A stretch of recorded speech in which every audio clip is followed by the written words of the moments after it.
A mirror hangs on the bathroom wall. In it, your face, adorned.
The door is closed.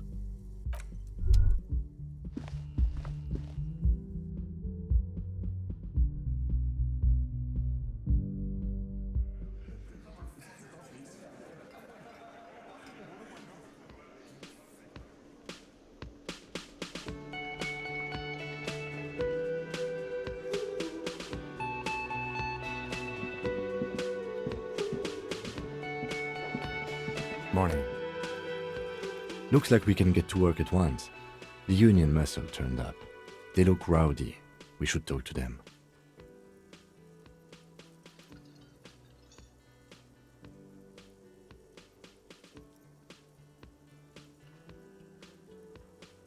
I mean ungovernable. Martinez isn't exactly enthusiastic about the RCM being here. They prefer to be policed by the union. These men here. Men who drink beer for breakfast? There's talk of an armed wing of the union called the Hardy Boys, who are responsible for state policing. I think it's them. Everything points to the dock workers' union. The belt used for hanging him, the circumstances in Martinez, my preliminary information, which may, of course, all be wrong. But we still need to talk to them, and it won't be easy.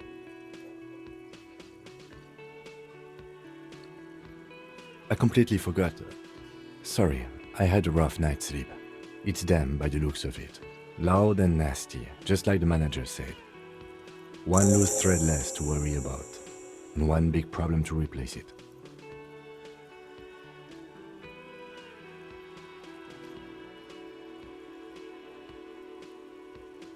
That would just escalate tensions.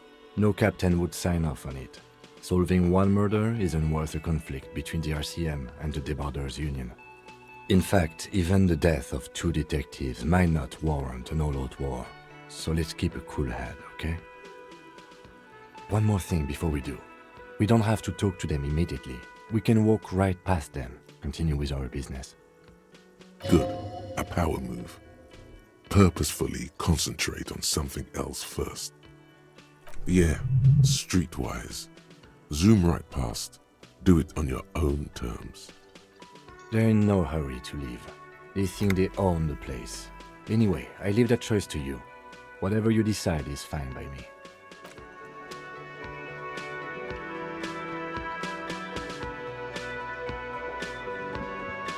Can I help you?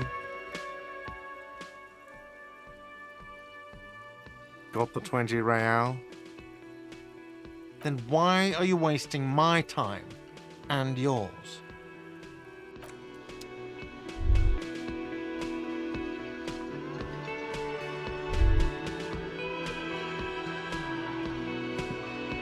Just a moment. And there's no public phones nearby? The closest phone booth is down the coast. Sorry for the inconvenience, ma'am. It's fine, I understand. Thank you anyway. I'm glad to see you again, dear. The lady is distressed. Perhaps something more upbeat might cheer her up.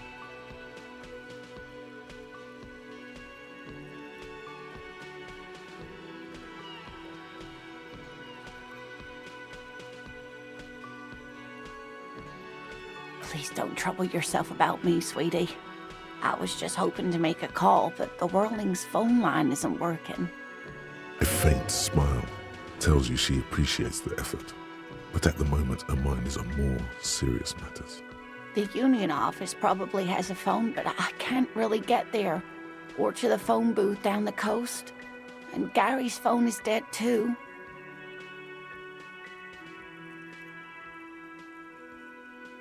The manager was vague about it.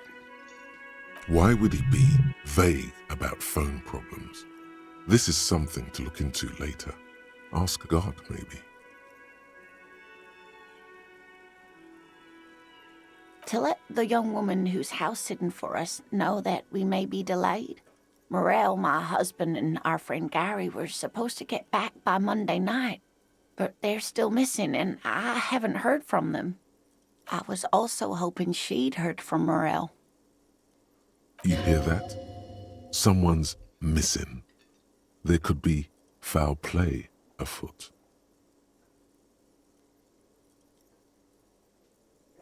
That's right. Now skip the foreplay. Time to dive into the dark alleys. Start shaking down the usual suspects. You know, legwork. Doing some good will alleviate the hangover. At least you're of use to someone.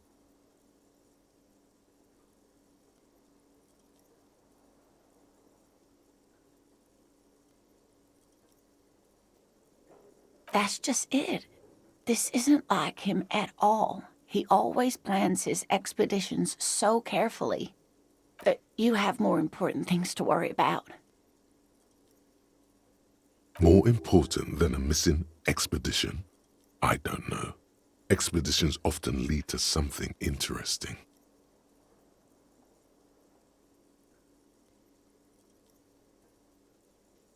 Just some field work, sweetie.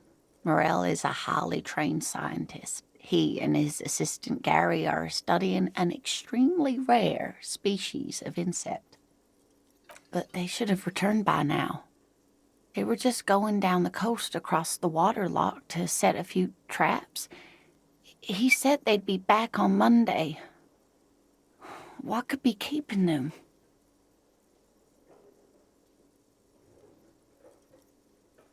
Oh, sweetie, it's nothing like that.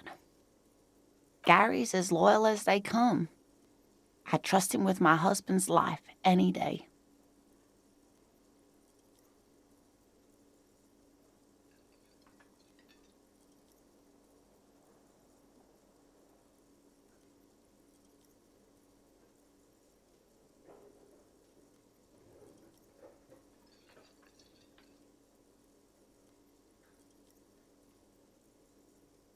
There's a nameless old fishing village nearby, but we've never had any trouble there before. There is a lot of crime around here, isn't there? I can't say it's the best part of town, but I wouldn't worry too much about a pair of grown men traveling together. The lieutenant doesn't want to agitate the woman. Do it. Find her husband.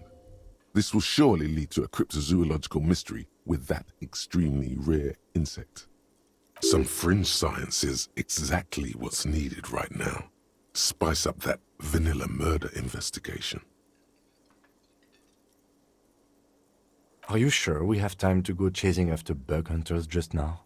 I did suggest we play it cool, but...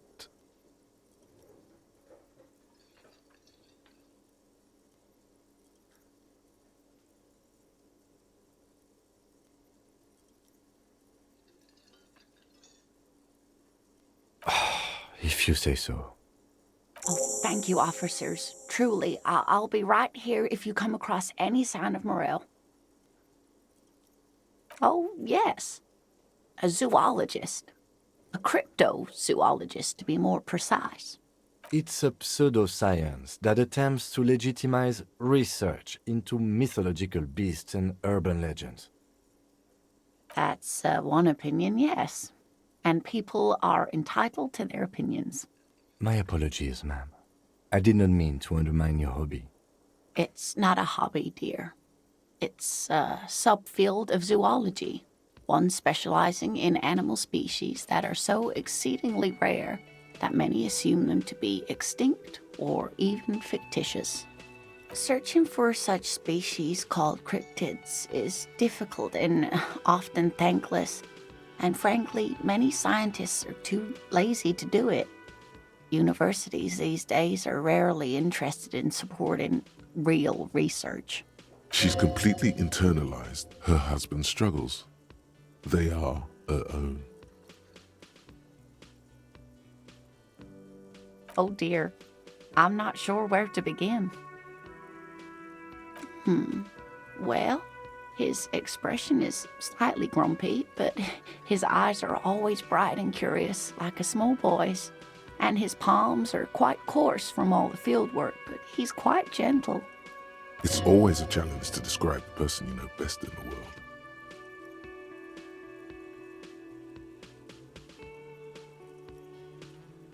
Oh, well, he's a bit shorter than you, but with a larger frame, and he has longish white hair, usually a bit uncombed.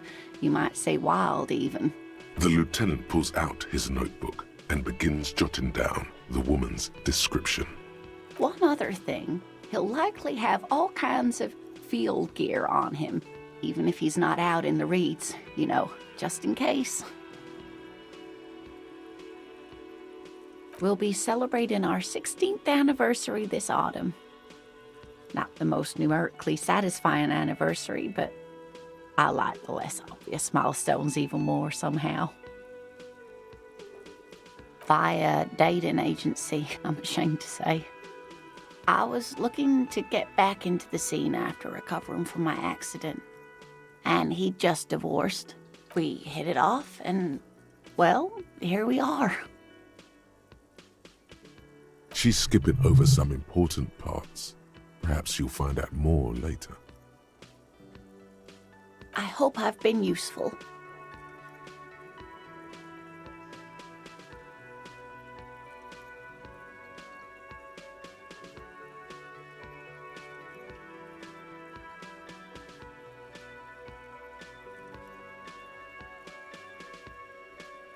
Oh, sweetie, it's fascinating. But I shouldn't bore you with entomological minutiae. The lieutenant gives you a sideways glance.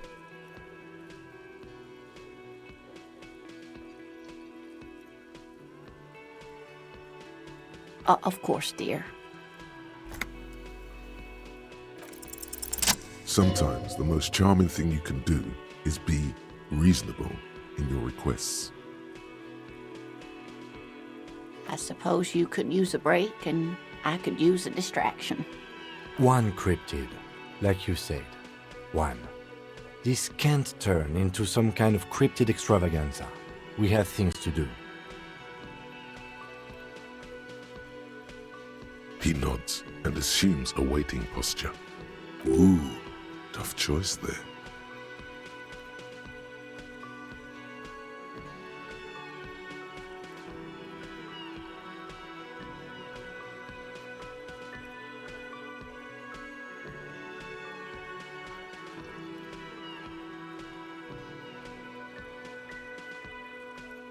The Gnome of Jeroma.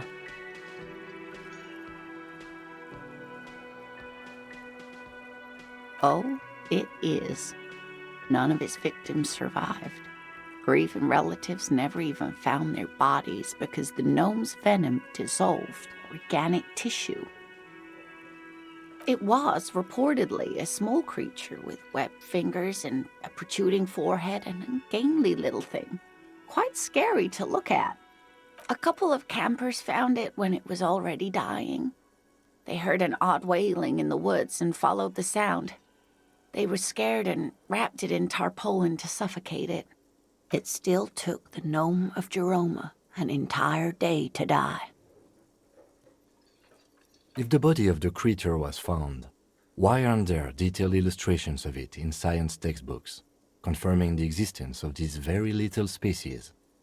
Alas, the first scientist who got his hands on the creature's corpse put it in a jar of formaldehyde, thinking that would detoxify the gnome's venom. Instead, all the venom leaked out of the creature's teeth and into the surrounding liquid, dissolving the creature itself. A poetic end, perhaps, but a real loss for science.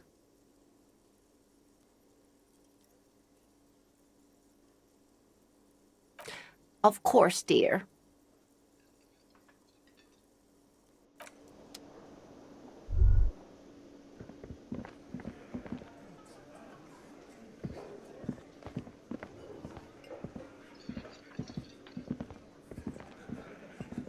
Let me handle this. Detective disorientated. Are you still wondering where you are? This is Martinez, in case you've forgotten. I advise you not to overstay your welcome. Her entire character has shifted. This young woman is cold as ice.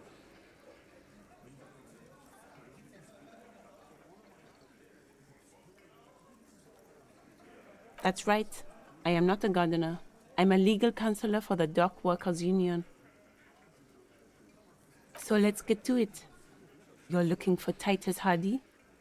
You think he has information that will help you? Maybe he does. That's Titus. Talk to him. But know this. I'll be keeping an eye on you. No strong arming. Nothing official. The District of Martinez does not recognize your authority to make arrests. It doesn't matter if you recognize our authority. We will make an arrest, if we have to. She says nothing. Her glare speaks for her.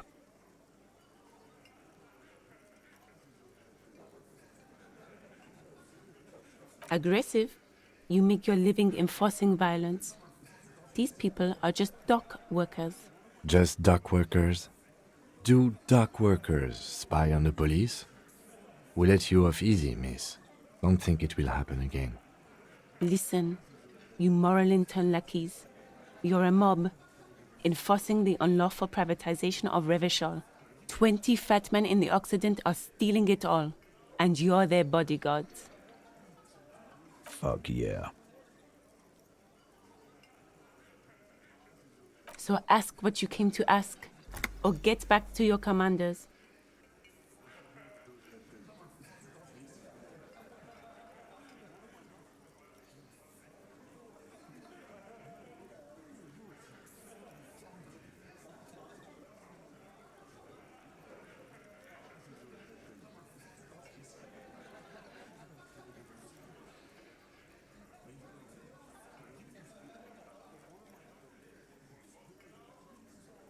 No one is emotional here. Do your job. Ask your questions, then leave. Like I already told you, I'm a legal counselor. Do you have hearing problems?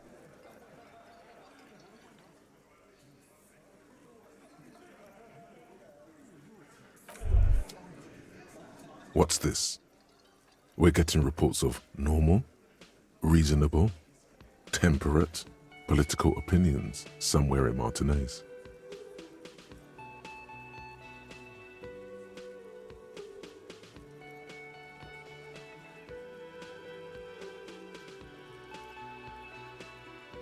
It's also about that, but it's also more. Perhaps it's the hangover.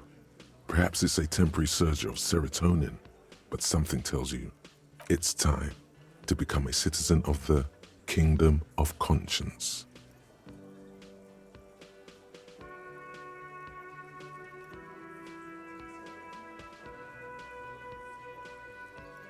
It is not a place.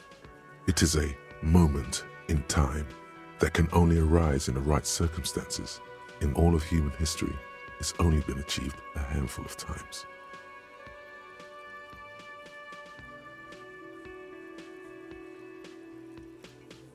Incrementally.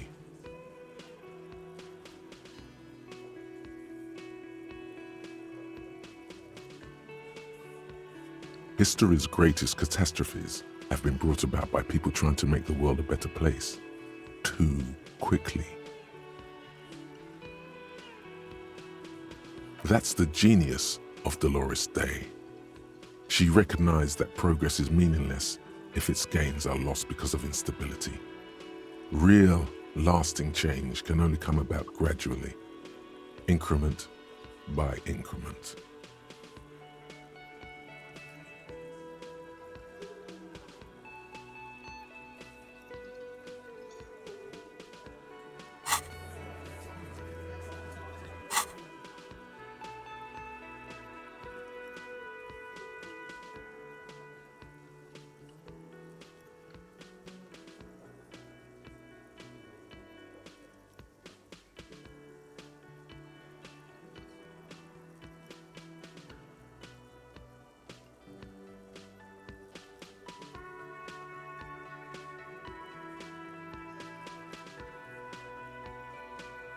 The kingdom is difficult to comprehend and even more difficult to describe, partly because humanity will need to discard many of the categories that define and limit it today. The kingdom of conscience is post-capitalist, post-national.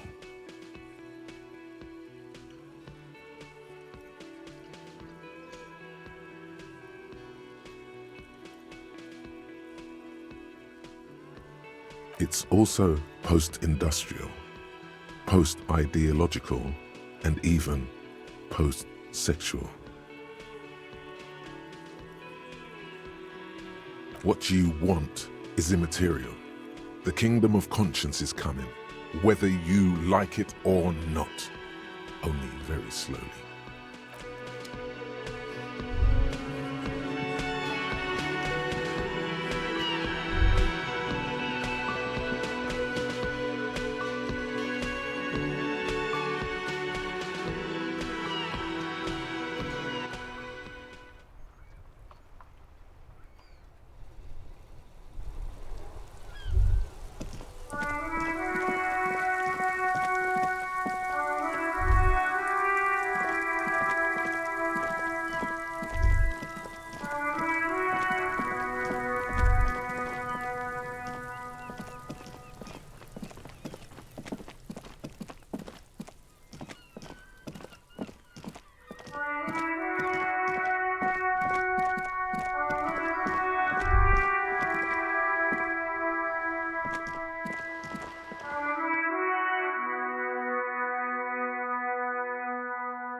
Hello again, esteemed officer, and welcome to Crime, Romance, and Biographies of Famous People.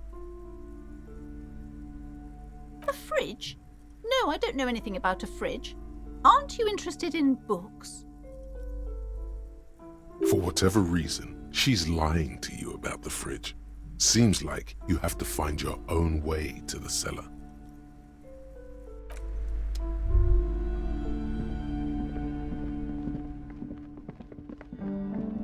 The curtains, tattered with age and covered in dust, hang before you, as if taunting you.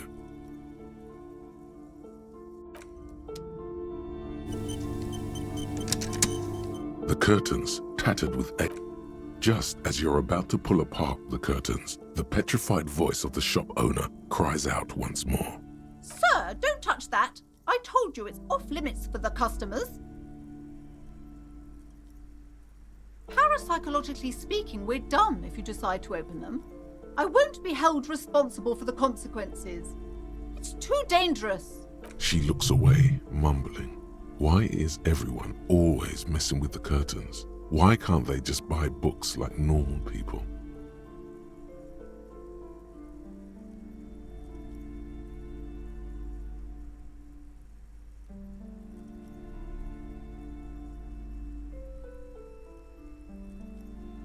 Everybody suddenly needs something from there. Leave the curtains be. It's what it wants.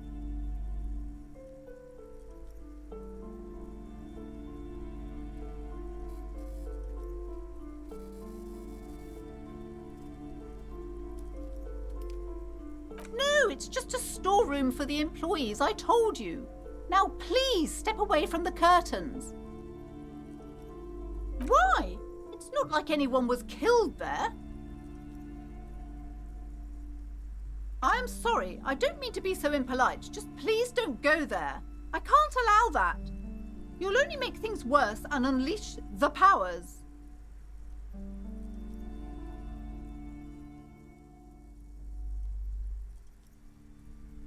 You do? My God, even more reasons not to mess with the curtains. Just step away, dear sir. No! Please just talk to me, officer. Come here and let's talk this through before you decide to do anything extreme. There is something mysterious about the curtains. Be careful. The curtains, tattered with age and covered in dust, hang before you, as if taunting you.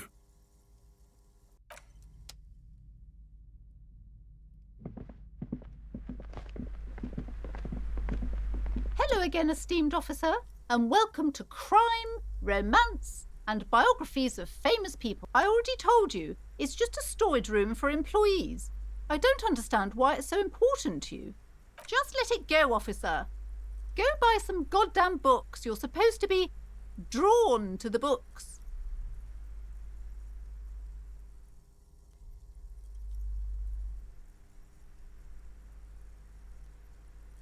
No! Okay, fine. It's just because this place is cursed, just like everyone said. They don't call it the doomed commercial area for nothing. Are you happy now, officer? Happy that you've ruined everything? Take it easy. You've broken her resistance. Pushing her further will gain nothing. The curse is so much worse than you could imagine. It's a disease, eating at the very foundation. It's the curse of financial distress, of ruin and bankruptcy. Didn't that curtain just move?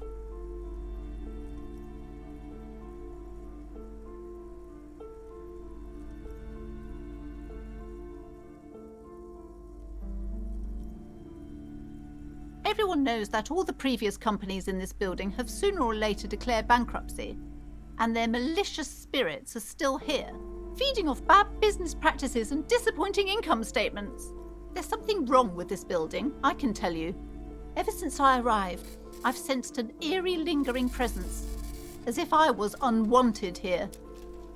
Sounds familiar.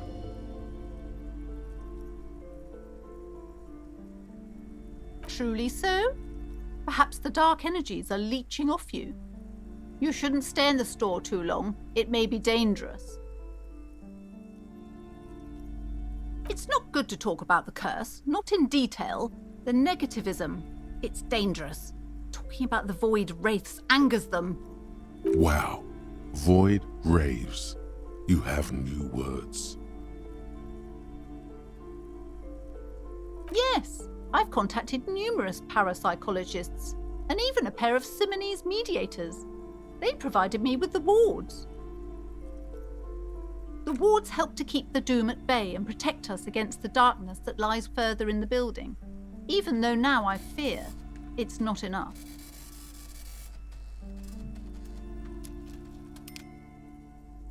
Oh, this? No, it's a special Himian amulet, blessed by desert pygmy shamans, with a spell of compulsion. It's to compel people to buy books. There are numerous spells cast throughout the store. I had the books anointed with a different inducement spell, for example.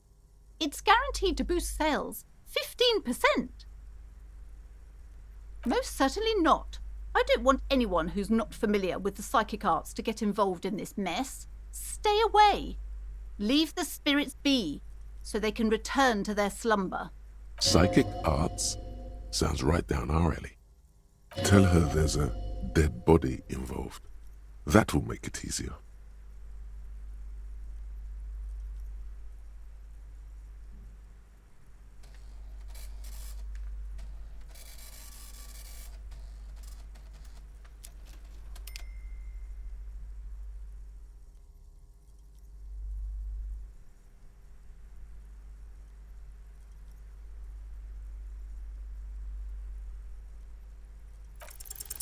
Slither up to her, you silver-tongued fiend.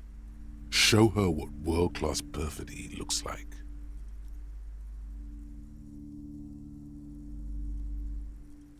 You're not lying. You're giving her peace of mind. The means are thus justified. you sure? Don't think I haven't seen charlatans before.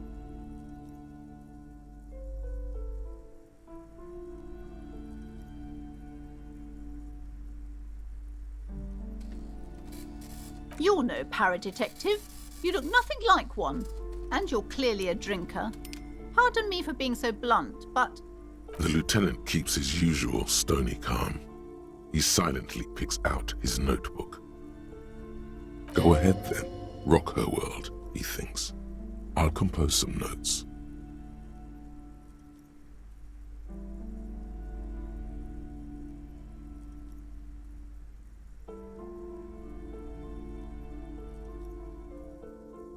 How do you know all this? Here we go.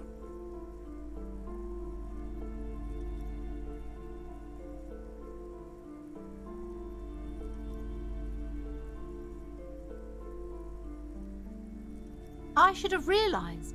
A pattern lies within the fabric. The hand of fate guides us. Our meeting couldn't have been mere chance. Perhaps you truly are the one to deliver this woman from the doom. But I am not the only one at risk. I have to think of my daughter. You are certain you can help us? Keep us safe? I can't allow any collateral damage to hit us.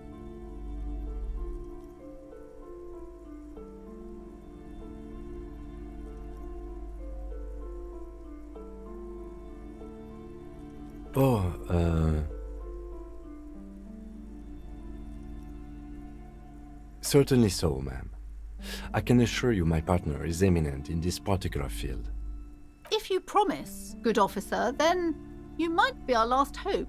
Do you swear it?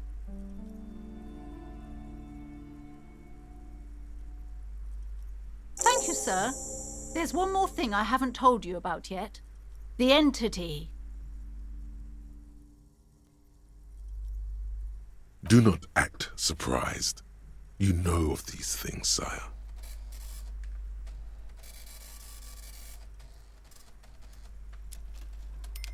You have? The entity takes the form of a woman, a witch probably.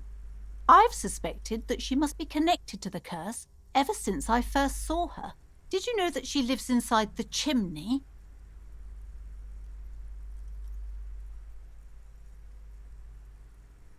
Yes, that chimney is part of the building's central furnace, and it's enormous. She has barricaded herself behind some metal security curtains. God knows what she's doing there. Some unnatural magic, I assume. You should go find the entity and ask what happened to all the companies in the building. What is the source of this curse? Here's the key to the warded door behind the curtains. Take it. Oh, and please do return to me after you've looked round. I'm quite anxious to know what she has to say about the curse. What you discover in there. Unbelievable darkness and ruin. What you discover? Probably just office space. And the damn fridge. Don't be scared. Okay, but please, only a few questions. You wouldn't... The woman looks aloof, her features much softer. Occasionally she glances at her daughter's silhouette.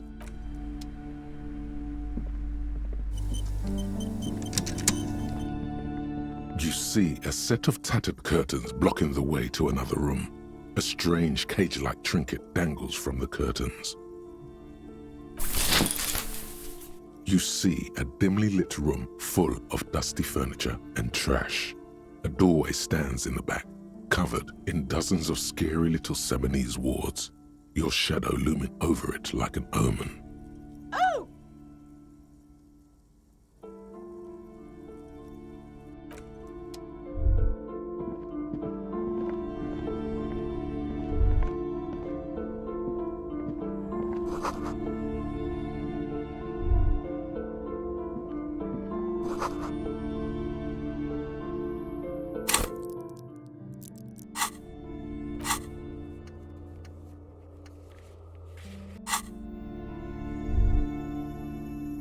A heavy door with a missing handle stands before you, covered in dozens, if not hundreds, of Seminese trinkets and charms. It appears to be locked. After exerting some force, you manage to turn the key. It's eerily silent. The door slides slightly open, letting a draft of cold air into the room. Detective, you're the one in charge.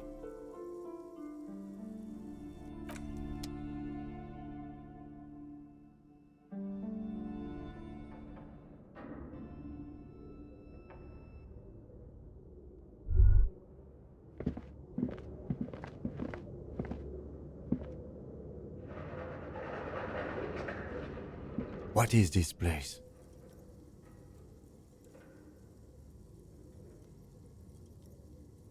Yes, but no one's been here in ages.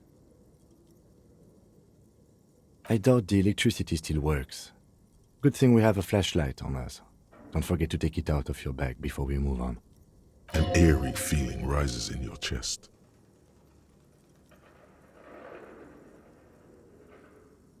Yes, because it's closed. No need to look for supernatural explanations where a banal one will do. Now let's move on, shall we?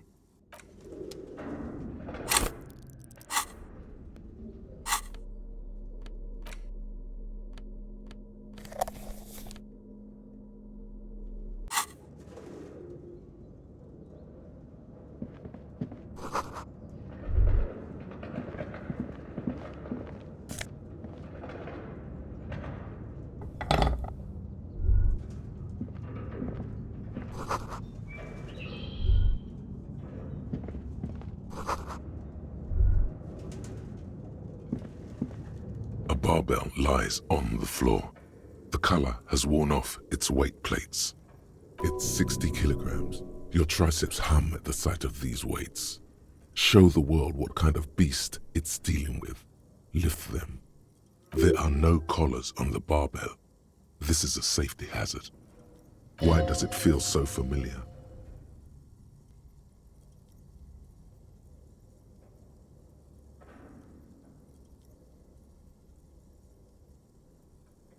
No, it's not that. It's the stale smell of rubber, the squeaky sound of sneakers, your bruised knee against the mat, and a whistle. Then the feeling is gone. It's just a memory. You're right. The weight may fall off. Better not touch it then.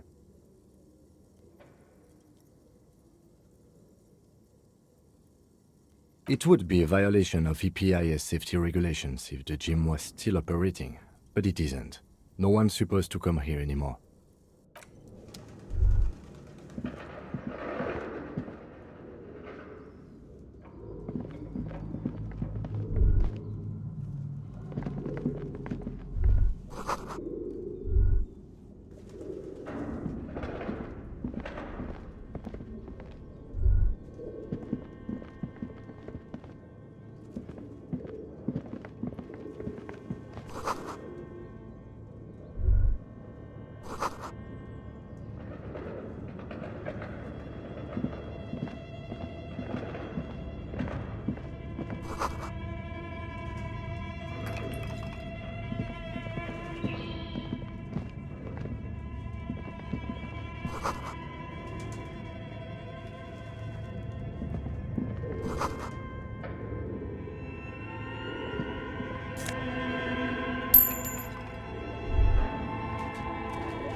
Looks like someone tried to reconceptualize their business here. Look, The skis and rotor blades both bear the same slipstream logo. It seems likely that they started out making one, failed to turn a profit, and then pivoted to producing the other.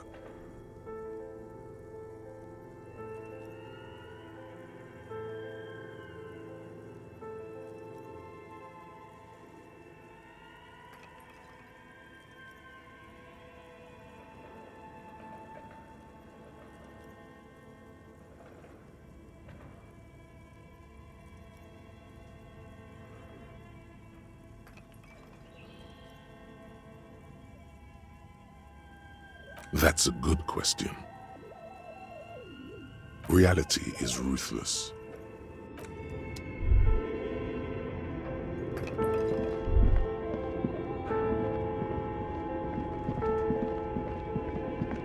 Your flashlight slides over an old green chalkboard covered in scribbles, sketches, and schemes like some ancient cave mural. Some of the writing has faded with age, but you can still make out sections here and there. Photos and drawings have been pinned to the board. These lithe, pointy-eared creatures appear to be different types of welkins. You make out autumnal candle welkins casting wax-based magic, translucent welkins with organs shining under their skin, and even ether welkins hailing from the vast emptiness of sidereal space. Who are all those creatures?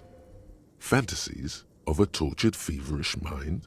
One of the welkins, towering among the rest, appears to be different, however. It's Vara Hamira, a high welkin, his face white and scarred like cracked marble. This is clearly a welkin supremacist. The note says, all non-welkin races will be purged. The Haldor, the Tworg, the humans, and even headless men, all of them, purged. Imagine a world filled only with welkin, green welkin, dread welkin, and the high welkin to rule them all. An inordinate amount of time has gone into drawing these little welkin creatures.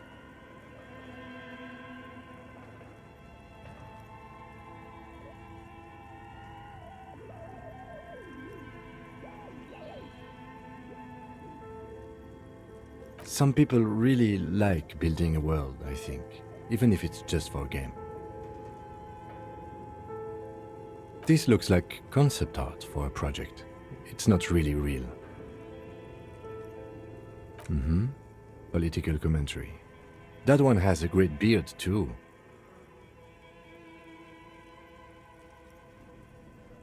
Just look at those details. So much effort. And for what? All gone. The photo collage depicts barren, icy landscapes wrapped in perpetual night.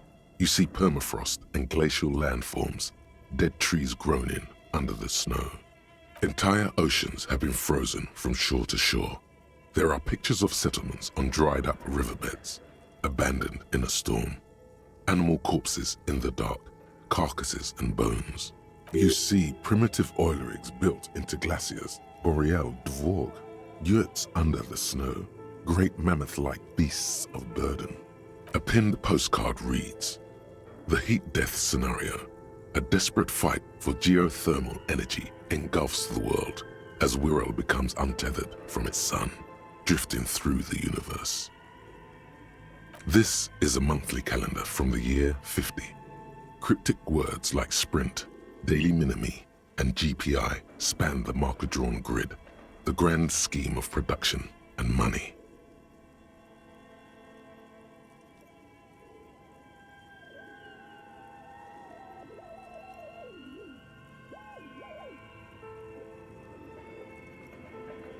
Minimi stands for a mini meeting. It's part of a bigger framework for managing work called RUN. Station 41 tried to implement it a few years ago, but failed. As time goes on, the numbers in the boxes grow rarer and rarer. The board becomes an empty snowfield in the final days. Only failure and regret dwell in this region. Looks like they didn't make it. A note in the bottom left corner of the chalkboard says, See the prod schedule filament for details. The handwriting is only partly legible, but you can still make out 3 slogans: Call in, Tune out, Wirral Untethered, and Heat Death of the Universe.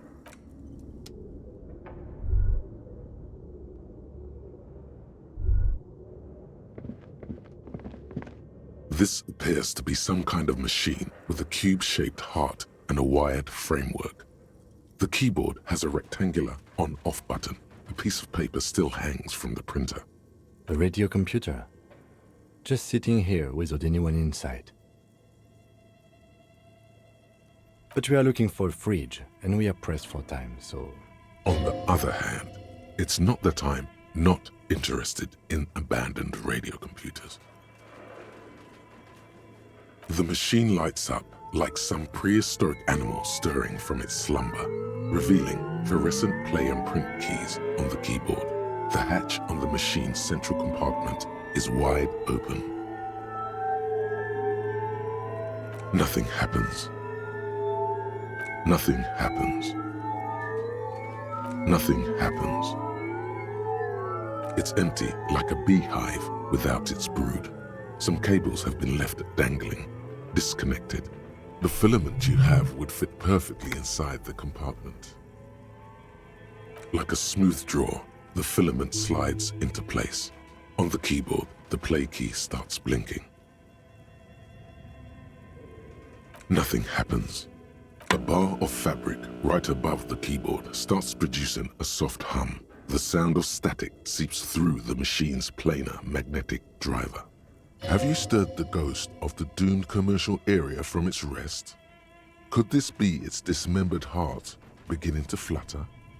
The static gets louder, slowly filling up the abandoned hall, until a voice speaks out, crackling and old, cutting into the air. Good morning. Fortress accident en rue de Saint-Ghislaine.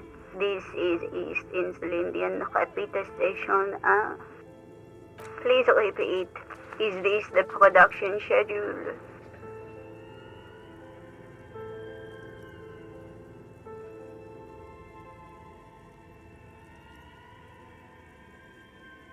The filament you have inserted into the reader. Yes. Is that the production schedule? Good. Please repeat the password. You should ask her for a hint.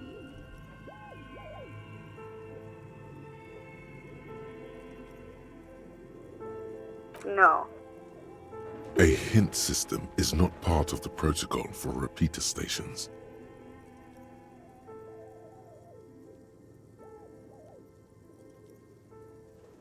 Received. I will register this login attempt. Don't worry. Passwords have a way of turning up sooner or later.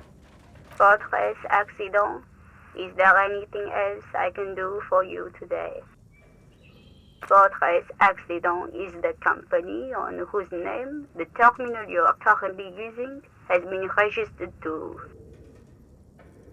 One moment. Fortress Accident SCA produces revolutionary interactive call-in radio games. That's what the catalog says. That's not bad.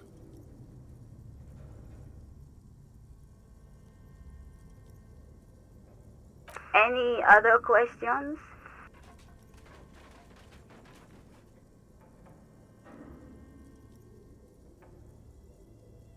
Yes, I am alive. I am 74 years old and my name is Yvonne. She repeats passwords. Programming people are all paranoid.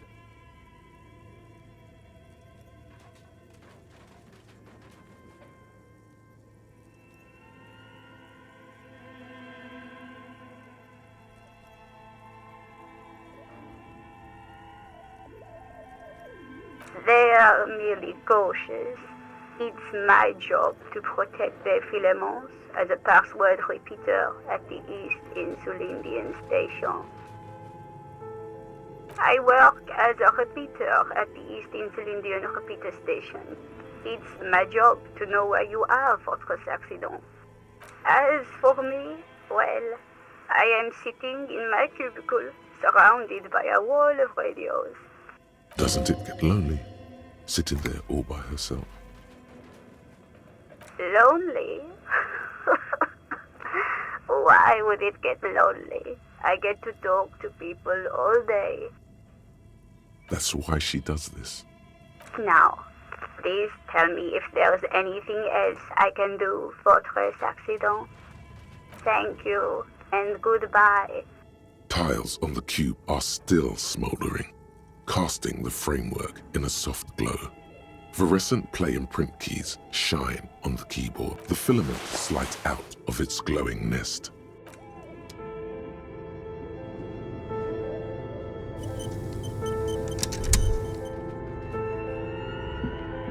This old fireplace is covered in lines drawn in blue and red marker, the mesh spreading over the stone like blood vessels on alabaster skin. It looks ghostly and strangely ancient. A diagram for summoning some time-forgotten being? The symbols seem very esoteric. The whole thing resembles Kadran mosaic tiles. Very pedantic. History classes, students with their textbooks open, studying the roots of our civilization. Those aquarelle blue tiles looked beautiful in the sun. Radio frequencies, it seems. UKV 123.6, UKV 123.7, UKV 123.9. Some written notes, too. Sparse and cryptic. Unclear. It looks like a cardiovascular system split into veins and capillaries. Very advanced.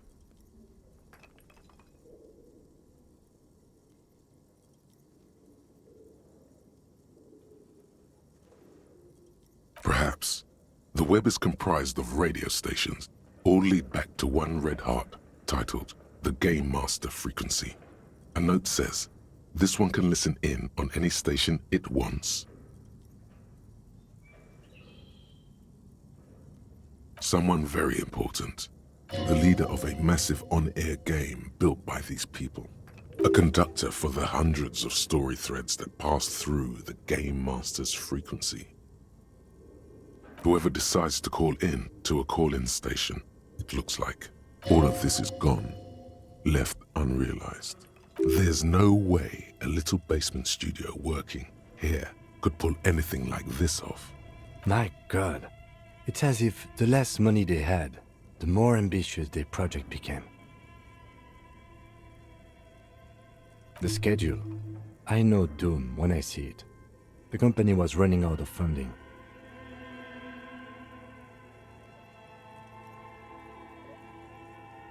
Nothing. It's just lines on marble. An echo from times long gone. No one has used the fireplace in ages.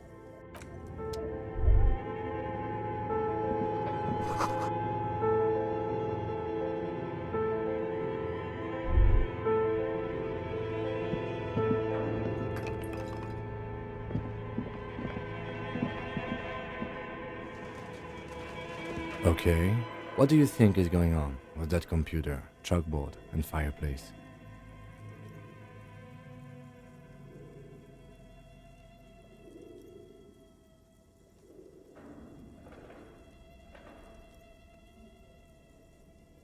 Yes, that is the question. It looks like one of those popular pen and paper role-playing games, only these people were trying to automate it, make it work on radio computers. Utter madness, he thinks, as a compliment.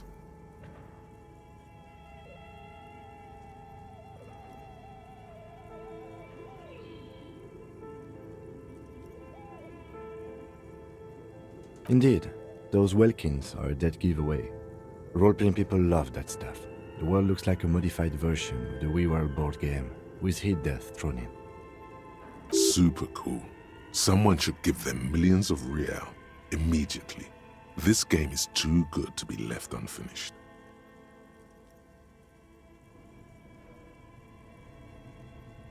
Not to my knowledge. They make automated games in Graz, Messina, Königstein. You know, places with industry. But I don't think anyone has attempted to create an interisolary game before. We just don't have the technology. Through call-in stations, none of the players have to be physically present. Anyone in the world can participate in the game, as long as they have a two-way radio. Then there's the Game Master frequency that listens in on the smaller call-in stations. I think that was supposed to coordinate the stories, functioning as a master of ceremonies of sorts. No idea. They stopped filling out the schedule on the chalkboard. Indeed, it's ambitious and untethered from reality, but...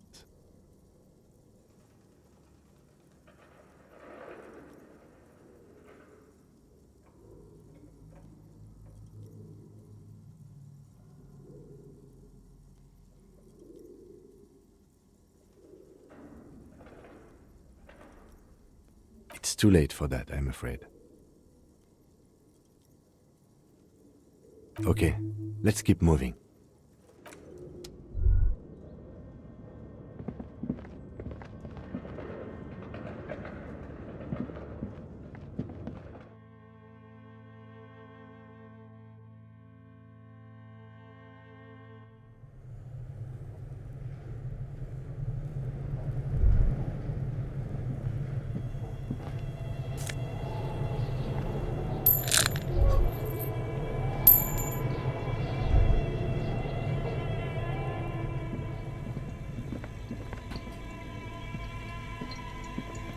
You see a terrifying ice bear with a strange compartment in its belly. The door is covered in frost and the bear's eyes are glowing red. The bear looks oddly realistic. Is it taxidermy? A gust of freezing cold air rushes to greet you. You hear a low grumble as the bear regulates itself. This is the inside of a refrigerator. The lieutenant takes a peek inside. His hand has found the holster of his gun. Of course, a giant ice bear-shaped fridge. Just what we were looking for. Let's see what's inside. The shelves are empty. All you see are crumpled ice cream wrappers with the brand name, Revachol Ice City. A handwritten note has been attached to the door. The fridge is huge.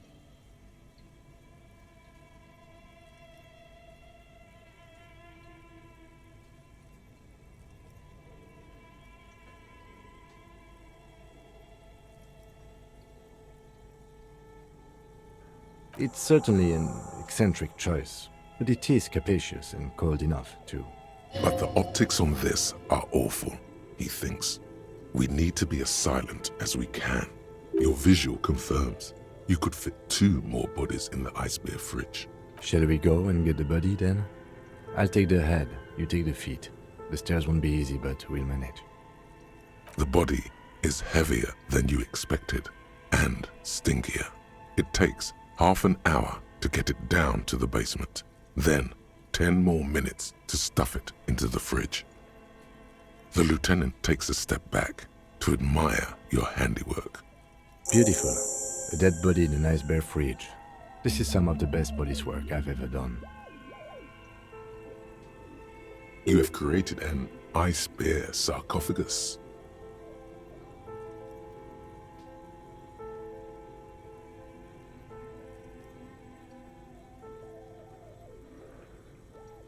Talk of the ice bear sarcophagus must not leave this room. He means it. He doesn't want to be the ice bear cop.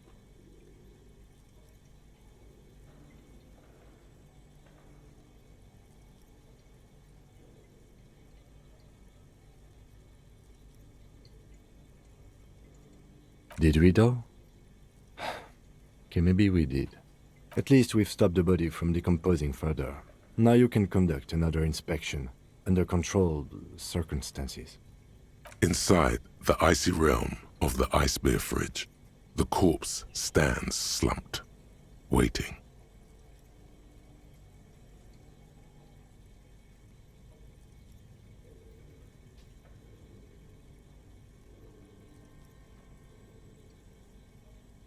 You pocket the note, and the the little fridge magnets keeping it on the door. A friendly cartoon bear smiles back at you from a glossy cellophane wrapper. It looks nothing like the fridge, or the decomposing body in it. Good question. It looks like an ice cream fridge. I know. What an unfortunate marketing choice.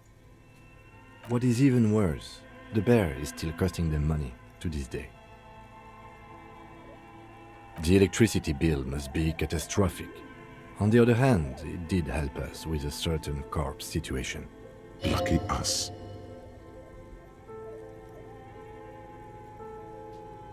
Shoot, Looney Rooney. I like it a lot, brother. This really is your finest hour. You're a genius. A regular Corporal Engine. Come back later, Corporal. Amuse yourself with my frank manners.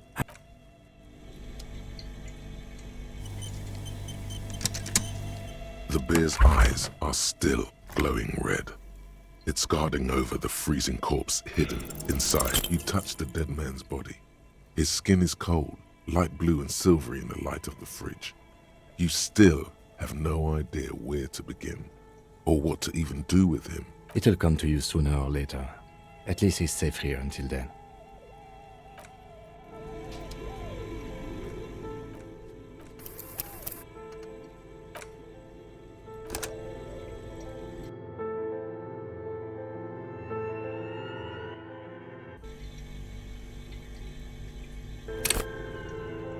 The bear's eyes are still glowing red. It's guarding over. You touch the dead man's body. His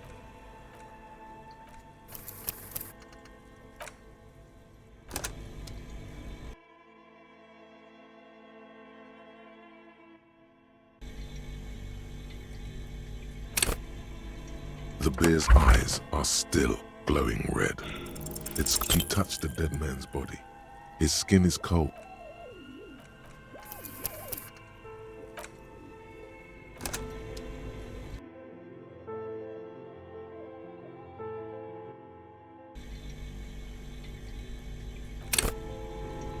The bear's eyes are still glowing red.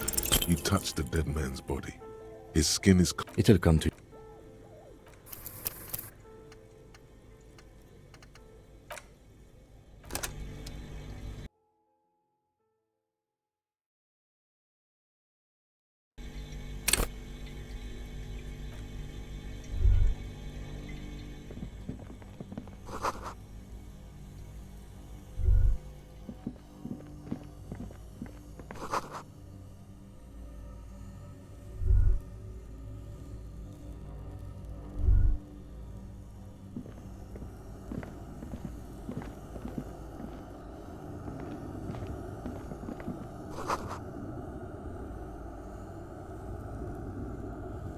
A few bricks have fallen off, revealing a compartment behind the wall.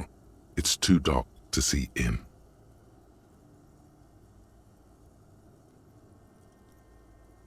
Seems like an old bunker from the revolutionary period. Look at all those rifles. Must be an old weapons cache.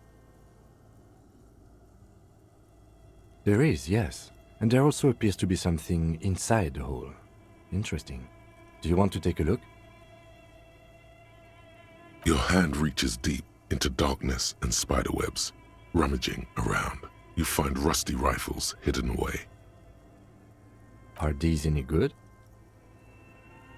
Most of them are rusty and inoperable, like the rest, but one catches your eye. A bolt-action model with a fine wood stock, in better cosmetic order than the others. Take it. You're a police officer. Police officers carry guns. That's a rare sight. Seems to no longer be functional, but still a beautiful thing in its own way.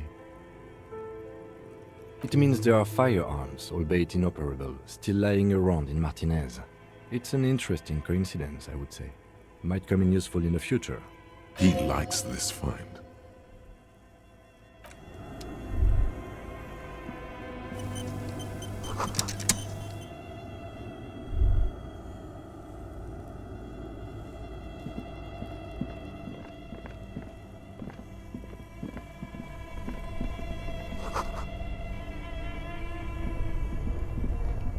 2 cables are plugged into the breaker box. The red one leads to the ice bear fridge and the black one to the ice cream maker nearby.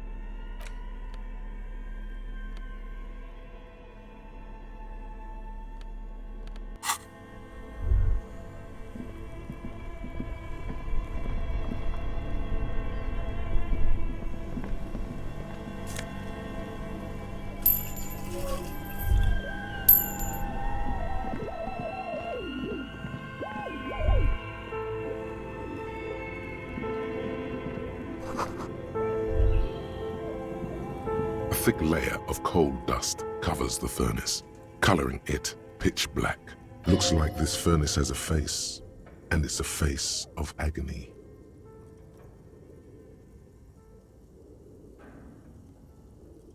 It's dark and grimy here. In the darkness you can hear chatter. It's coming from above. A voice or several voices talking to each other.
What are you doing?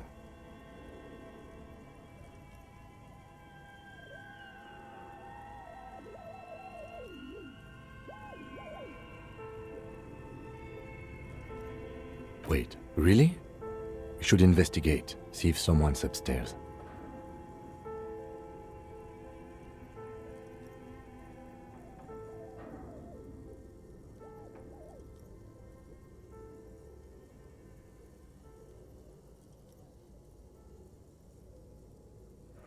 You're right. The rooms do look like they're connected, but malignant entities don't exist, at least not the supernatural kind.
An iron safety curtain curves before your eyes, folded like a bellows.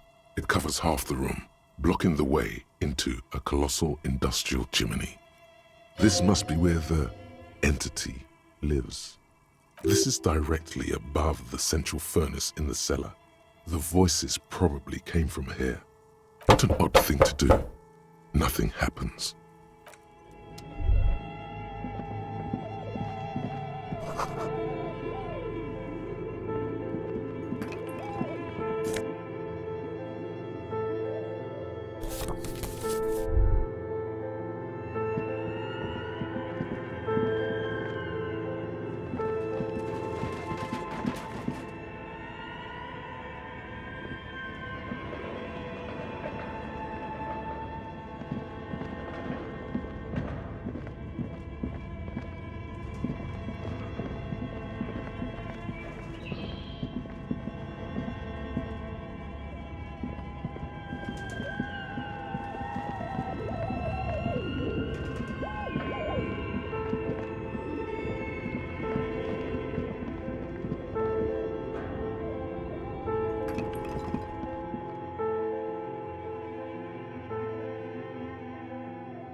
A thick layer of coal dust covers the furnace, coloring it pitch black. You muster all your strength and yell. Your dehydrated, hungover throat can produce little more than a dry croak. A lifetime of smoking and drinking will do that to you. The chatter from the chimney continues on as before. You seem to have made no impression on whatever's up there. Then again, maybe it's worth actually trying something up there. Maybe you should let your voice rest, officer. Try again later.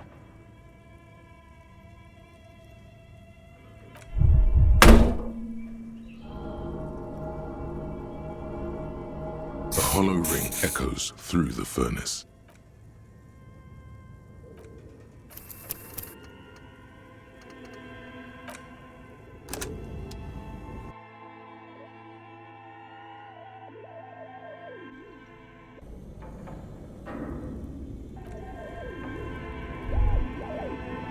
A thick layer of coal dust covers the furnace. You muster all your strength and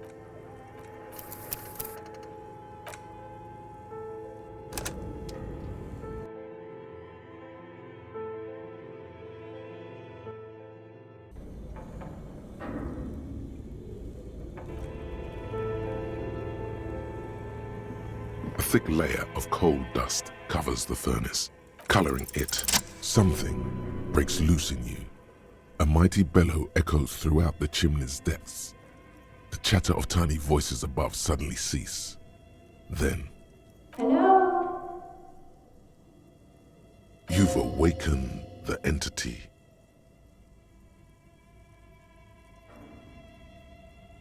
Hello? Did you say anything? I can't hear you. Please come upstairs. There's a safety curtain on the second floor. I'll open it. You hear a low rumble upstairs, the sound of a curtain being pulled aside. After you, officer.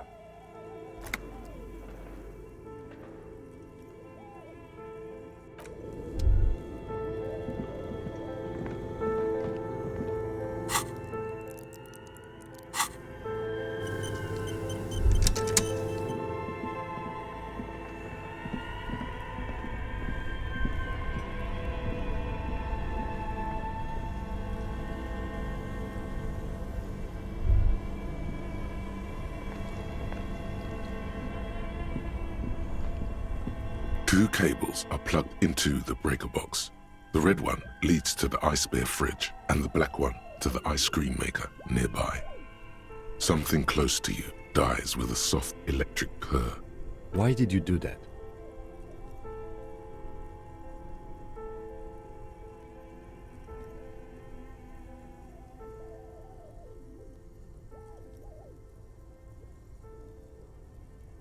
The lieutenant raises his brows, but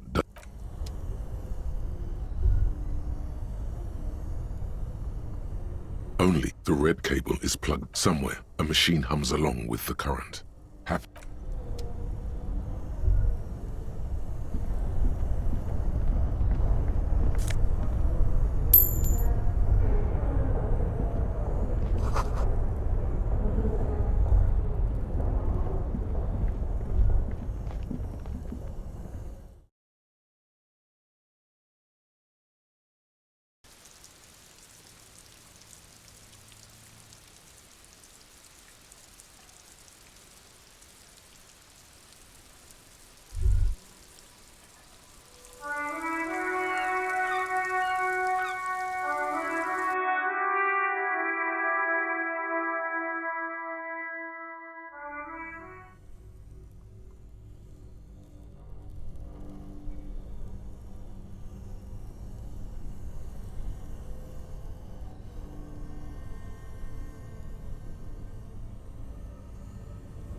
The bear's eyes are still glowing red. It's guarding over the freezing. You touch the dead man's body. His skin is cold. It'll come to you.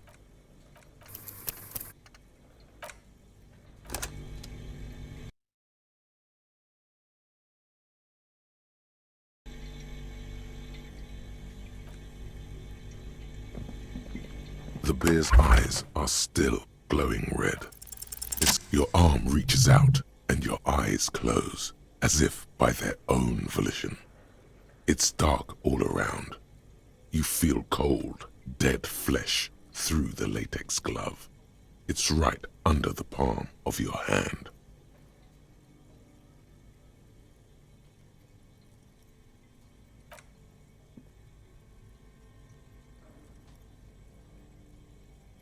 His face, his cheeks, his nose, his fat, swollen lips. Like a rubber spider, your gloved hand crawls on his features. Everything is silent, all around.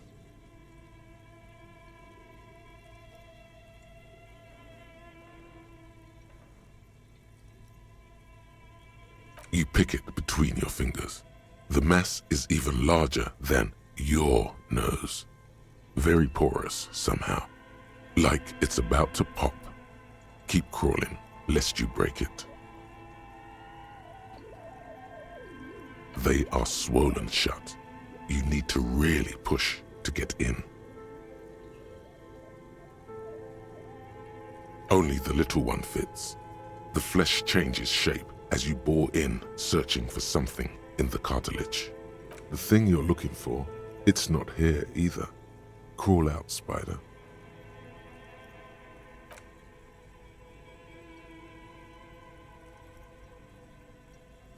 The oral cavity is cold and moist.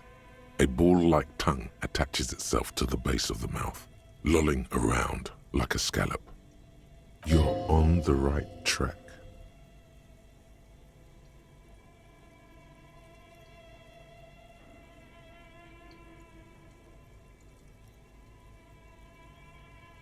A vision of black and dark red death, pried open by your hands and studded with teeth.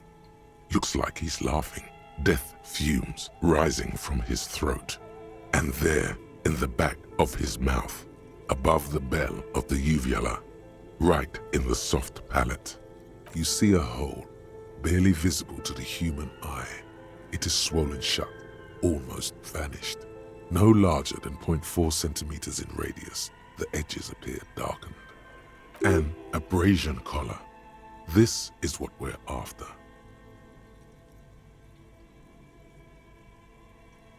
I see it.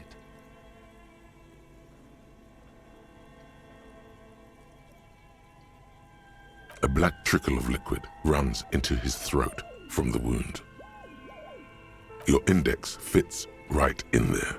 A tight tunnel of flesh opens up, tissue damage, wide enough for 2 fingers. As you push both in, you reach through his mouth, right into his brainstem. Yes, that's what this part is called. The basal ganglia feels clumpy. What entered here has torn apart his reptilian complex. This man will never sleep again. Never wake. Your yellow fingers slide into the remains of the limbic system. There is no resistance. It's gelatinous. The slug-like structures are damaged too. The tearing extends deep into both hemispheres. The undulations of the limbic system have ended. All is quiet. The lieutenant answers with the sound of his pen on paper.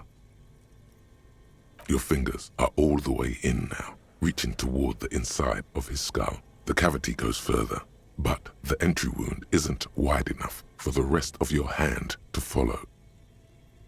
Your fingers reach toward his skull. His cerebral cortex feels like jelly, cold jelly. Strange fluid streams down your wrist as you push deeper, until you feel it on the tip of your finger. Ice-cold serrated metal. Its edges cut right through the latex and into your finger.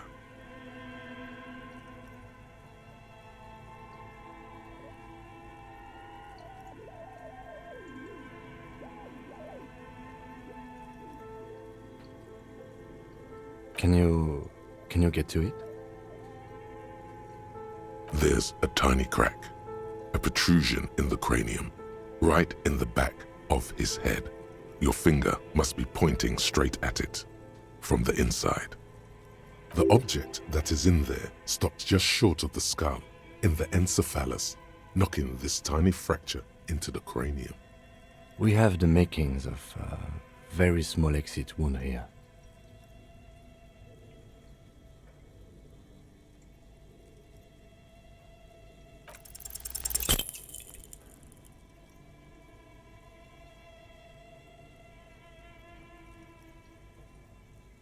You push your hand further in.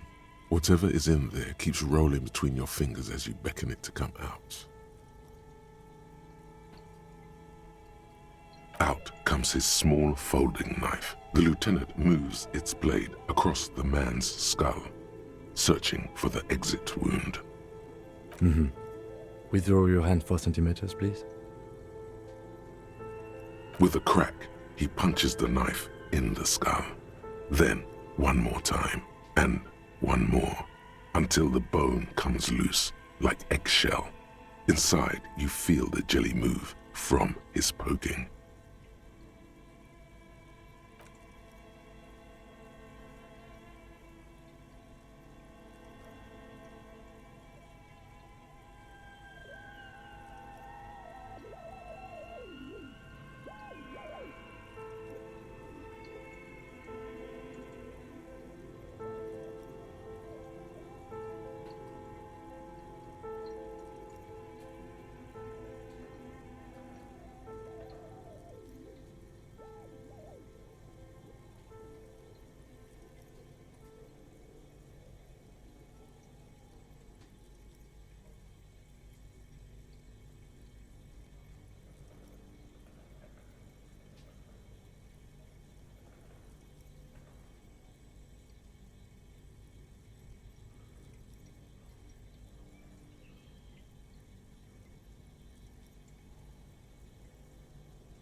Can you push it out? A small flower of metal blossoms from the man's head, followed by your yellow finger. A bullet. Unknown calibre. Rifled. You may remove your hand from the victim's head now, officer. Well done. Here's your prize. Looks like we need to add one more item to your injury list. Injury number 4. Oval entry wound with an abrasion collar. Soft palate, back of mouth. High velocity. Temporary cavity in brain tissue. Small exit wound on the occiput. How does that sound?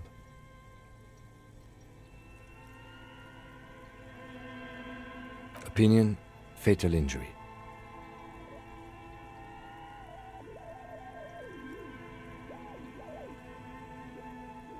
And one last thing, we should amend injury number 3, ligament mark.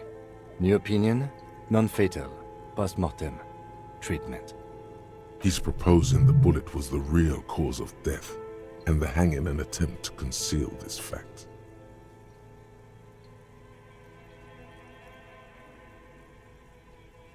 Yes, and the belt around his neck, the hanging, even dragging him to the yard. All of it was done after this man was already dead.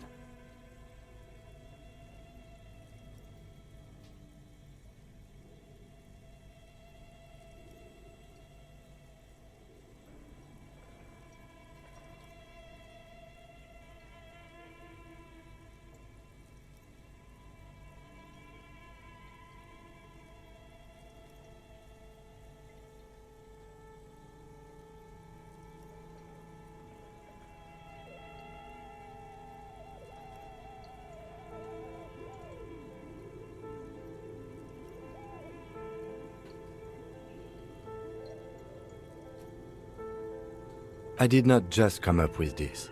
I've had my doubts since you told me about that hunch, officer. Him doing something else when he died.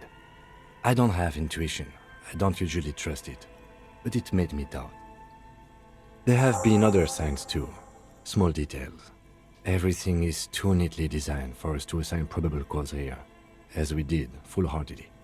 Well, no more.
We almost fell for it, he thinks. Almost. That's for us to find out. But this, it will make finding them just a little easier. To hide something. The real killer, the real motivation, what really happened here. Oh, you really do. I am glad to hear you say that. Your room in the Whirling in Rags should come with a bathroom. Be sure to make use of it in the evening. Yes, we should take a closer look at it. I am certain it has more to tell us. This little thing could reveal much about the weapon that shot it. We bag the corpse and carry him to the holding pen of my kinema. I can transport him to processing myself. but I will be gone for the rest of the day. Work on the case. Tend to personal matters. Try not to do anything too dangerous. An officer needs backup in a neighborhood like this. I'll leave that choice to you. And one more thing. Great work, detective. The word lingers in the air of the basement. Far away, ice cream makers are buzzing, and the sea wind blows outside. Detective.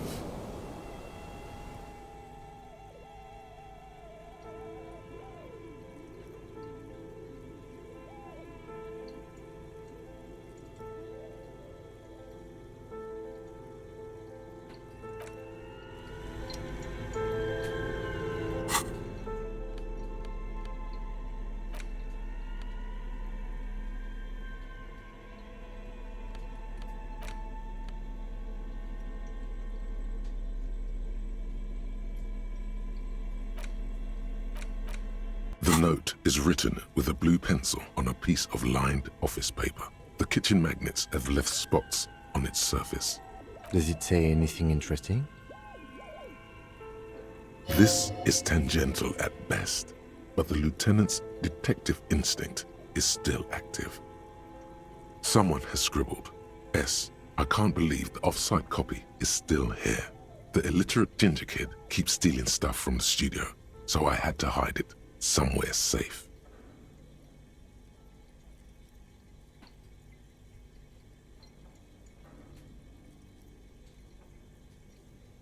You'll find the filament memory with the offsite copy in the frozen ice cream maker. Please take it home, ASAP. It's important.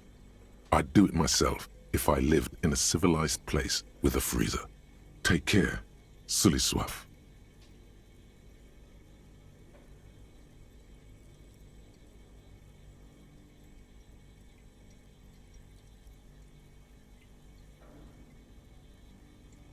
I don't know.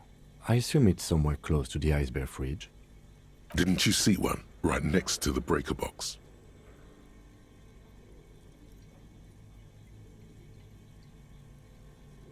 It belongs inside a radio computer, storing its memory. It's like a tape. It's like the production schedule you found. Only this one's an off-site copy. Looks like someone from that radio game company upstairs. I'm a little surprised they just left their property lying here.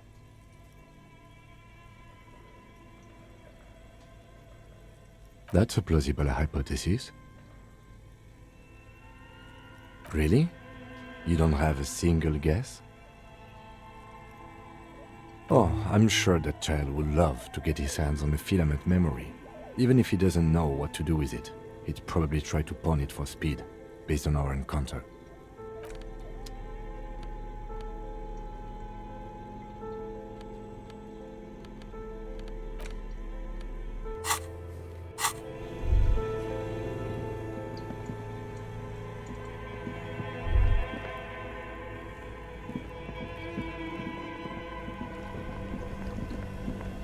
This orange machine is buzzing like an old submarine.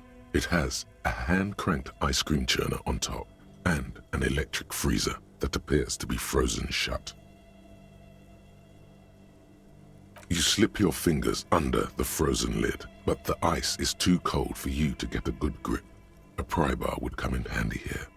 If you want to try again, then you need to have the pry bar in your hand, detective.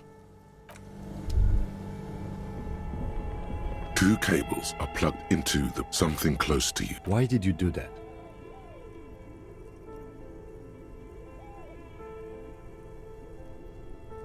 The lieutenant raises his brows.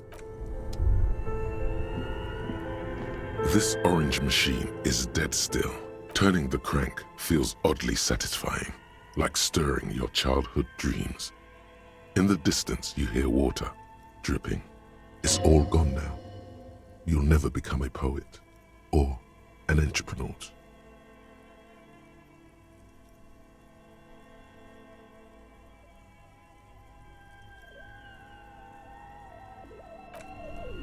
This orange machine is dead still. You slip your fingers. If you want to try again, then you need to have the pry bar in your hand.